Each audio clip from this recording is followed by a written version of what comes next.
पारलौकिक भोगों की असारता का वर्णन श्री कृष्ण कहते हैं, प्यारे उद्धव, लौकिक सुख के समान पारलौकिक सुख भी दोषयुक्ति है, क्योंकि वहां भी बराबरी वालों से होड़ चलती है।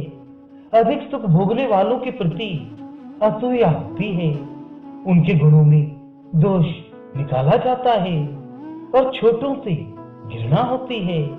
प्रतिदिन पुण्य क्षीण होने के साथ ही वहां के सुख भी क्षय के निकट पहुंचते रहते हैं और एक दिन नष्ट हो जाते हैं। वहां की कामना पूर्ण होने में भी यजमान, ऋत्विज और कर्म आदि की त्रुटियों के कारण बड़े बड़े विघ्नों की संभावना रहती है। जैसे हरी भरी खेती भी अतिवृष्टि, अनावृष्टि आदि के कारण नष्ट हो जाती है, वैसे ही स्वर्ग भी प्राप्त होते होते विघ्नों के कारण नहीं मिल पाता।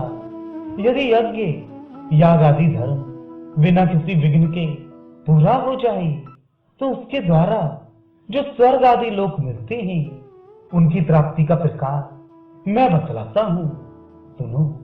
यज्ञ करने वाला पुरुष यज्ञों के द्वारा देवताओं की आराधना करके स्वर्ग में जाता है और वहां अपने पुण्य कर्मों के द्वारा उपार्जित दिव्य भोगों को देवताओं के समान भोगता है।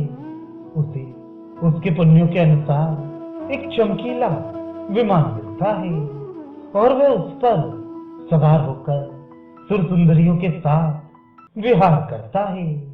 गंधर्व गण उसके गुणों का गान करते हैं और उसके रूप लावण्य को देखकर दूसरों का मन लुभा जाता है। उसका विमान वह जहां ले जाना चाहता है वहीं चला जाता है और उसकी घंटियां घन घनाकर दिशाओं को गुंजारित करती हैं। वे अप्सराओं के साथ नंदनवन आदि देवताओं की विहार स्थलियों में क्रीड़ा करते करते इतना बेसुध हो जाता है कि उसे इस बात का पता ही नहीं चलता कि अब मेरे पुण्य समाप्त हो जाएंगे और मैं यहां से ढकेल दिया जाऊंगा।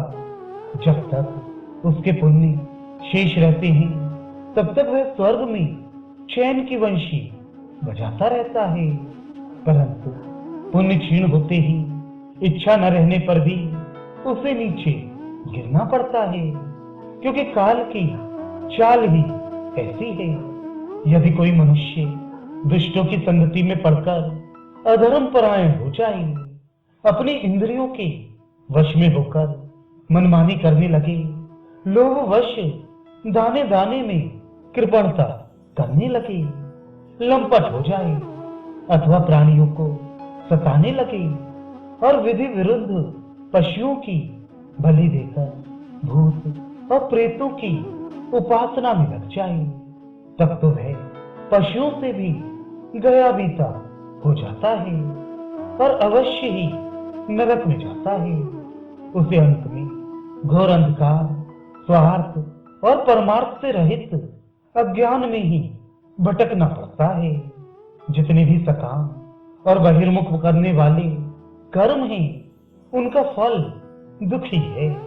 जो जीव शरीर में अहंता ममता करके उन्हीं में लग जाता है, उसे बार बार जन्म पर जन्म और मृत्यु पर मृत्यु प्राप्त होती रहती है। ऐसी स्थिति में मृत्यु धर्मा जीव को क्या सुख हो सकता है। सारे लोग और लोकपालों की आयु भी केवल एक कल्प है, इसलिए मुझसे भयभीत रहते हैं। औरों की तो बात ही क्या, स्वयं ब्रह्मा भी मुझसे भयभीत रहते हैं, क्योंकि उनकी आयु भी काल से सीमित केवल 2 परार्थ है।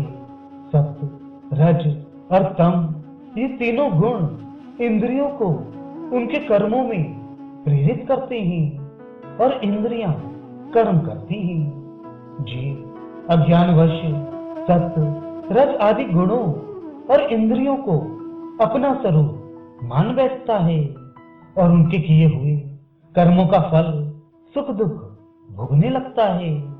जब तक गुणों की विषमता है, अर्थात शरीर आदि में मैं और मेरेपन का अभिमान है, तभी तक आत्मा के एकत्व की अनुमति नहीं होती।